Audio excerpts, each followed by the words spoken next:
नमस्कार दर्शक बंधु मो सिंदूर अधिकार सीरियल आज अध्याय आपण मैंने देखा पाइबे शालिनी तांको जेजेमा को कहते जेजेमा तमें सीना आगुरी एका थिल किंतु एबे तो तम पाखरे मु अच्छी विक्रांत अच्छी आउ एंटर फैमिली अच्छी ताहले एबे एते टेंशन कौन पाई तमर तापर आदि जेजेमा कहते मो आदि बाबार लाइफ पाई मोर टेंशन होची।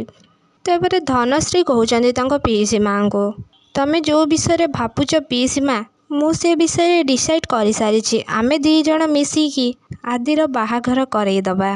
तापर नर्स कहते घर लोक समस्त को आपण मैंने एठी रहिबा किछि भी दरकार नहीं तांको एबे रेस्ट दरकार तांको एबे एका छाड़ी दियंतु।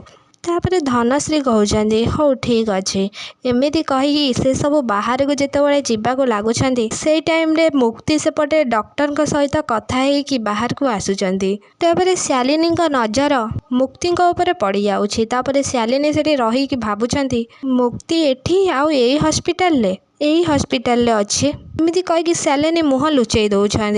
हाँ दर्शक बंधु कौन शालिनी धरा पड़ी जिबे मुक्ति आगरे ना सीरियल आसब आगू एक नुआ ट्विस्ट आम कमेंट बॉक्स माध्यम निश्चित भाव में जनातु।